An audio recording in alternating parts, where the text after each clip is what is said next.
Assalamualaikum warahmatullahi wabarakatuh. Alhamdulillahilladzi adhaba annal hadan inna rabbana laghafurun syakur. Asyhadu an la ilaha illallah wa asyhadu anna muhammadan abduhu wa rasuluh sallallahu alaihi wasallam wa ala alihi wa ashabihi amma ba'dan. Gimana kabar Adek? Sehat? Alhamdulillah kalau sehat mah.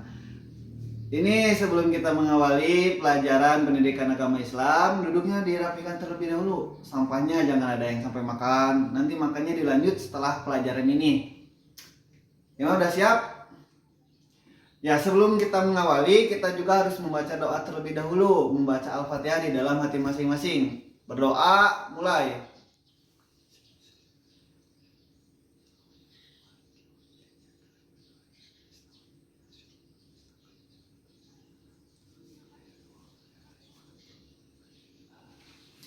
Nah, untuk materi yang sekarang, untuk pertemuan sekarang, yaitu materi tentang ketentuan sholat Jumat.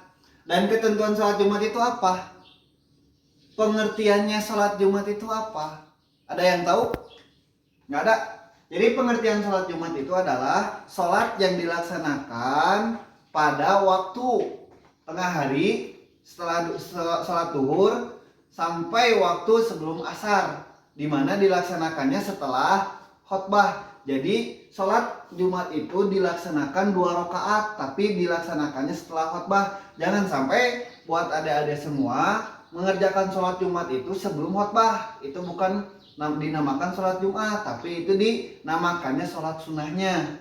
Adapun sholat Jumat yaitu dikerjakan ketika setelah khutbah. Dan juga dijelaskan di dalam surat Al-Jumu'ah, yang mana di dalam firman-Nya Allah yang berbunyi Bismillahirrahmanirrahim, ya ayyuhalladzina amanu idza nudiya lis-sholati min yaumil jumu'ah fas'au ila dzikrillah wa dzarul bai' dzalikum khairul lakum in kuntum ta'lamun. Jadi wahai orang-orang yang beriman, kerjakanlah sholat Jumat, di mana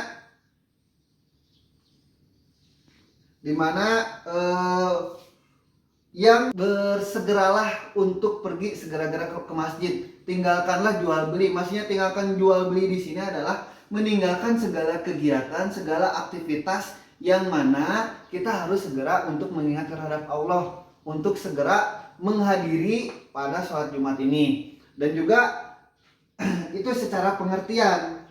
Adapun secara ketentuannya atau secara rukun sholat Jumat,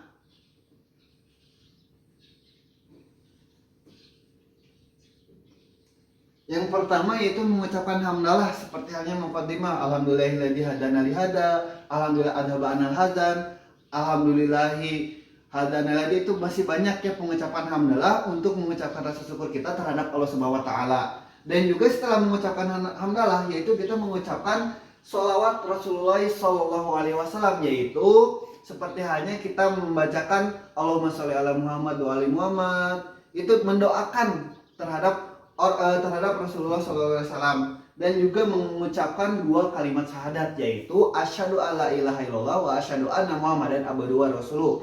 Dan juga kita memberikan nasihat kepada para jamaah, nasihatnya tentang keduniaan, keakhiratan yang bisa meningkatkan keimanan kita. Dan juga di dalam hal rukun ketentuan dalam sholat Jumat ini adalah membacakan ayat-ayat suci Al-Quran di dalam khutbah tersebut.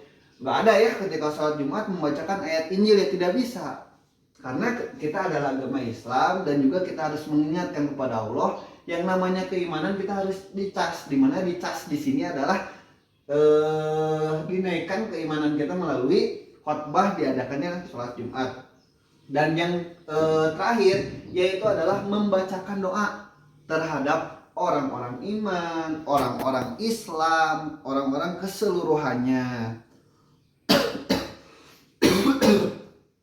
Lalu untuk ketentuan sholat Jumat yang lain adalah sunnah dalam sholat Jumat, yaitu dimana kita ketika hendak mengerjakan sholat Jumat, kita juga harus mengerjakan sunnah-sunnah yang ada di dalam sholat Jumat sendiri. Yang pertama yaitu mandi sebelum datangnya pelaksanaan sholat Jumat. Jangan sampai ketika kita udah jual beli ke kebun, terusnya mungkin ke pasar, keadaannya bau, langsung kita mendatangi sholat Jumat. Ya tidak bisa. Jangan, bukan tidak bisa, jangan. Karena itu akan mengganggu kekhusyuan orang-orang Islam di sekitarnya atau di pinggirnya atau di sebelahnya. Makanya disunahkan sebelum kita sholat Jumat yaitu dengan mandi terlebih dahulu. Dan juga yang kedua adalah memakai pakaian yang paling baik, yang paling bagus menurut kita. Jangan sampai ketika kita menghadiri undangan, menghadiri khitanan, kita memakai baju yang paling baik, memakai baju rapi. Tapi ketika sholat Jumat kita pakai baju metal, pakai kaos, pakai baju bola, itu tidak diperkenankan ketika sholat Jumat.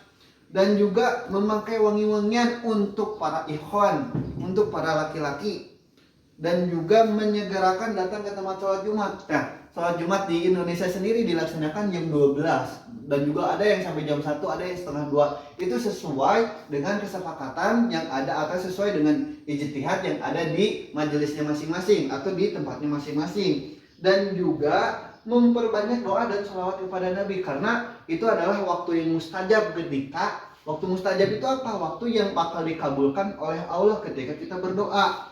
Dan juga membacakan Al-Quran dan zikir sebelum khutbah Jumat dimulai. Dan itu sudah jelas ya, banyak ya ketika di Indonesia sendiri sebelum sholat Jumat itu banyak yang baca-bacaan, baca-baca Al-Quran, banyak yang mengucapkan zikir sebanyak-banyaknya, karena memang itu diperkenankan. Yang mana sunnah itu dikerjakan mendapatkan pahala dan tidak dikerjakan tidak mendapatkan dosa. Dan juga ada juga ya di dalam sholat Jumat sendiri ada yang namanya hikmah dalam sholat Jumat. Hikmah dalam sholat Jumat.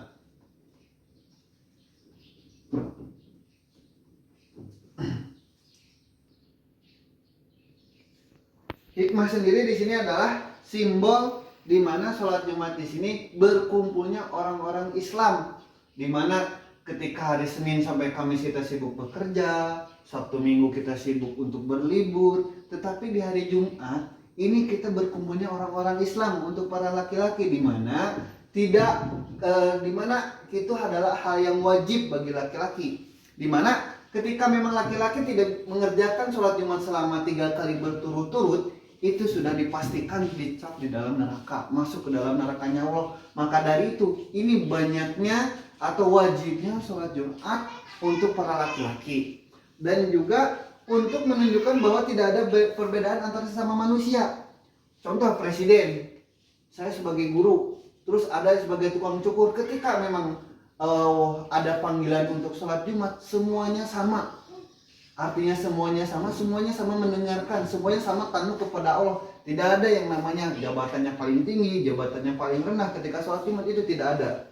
Dan juga menurut hadis, doa yang kita panjatkan oleh Allah akan dikabulkan. Udah jelas, tadi sudah dijelaskan bahwasanya itu adalah waktu-waktu mustajab ketika memang sholat Jumat itu dikerjakan.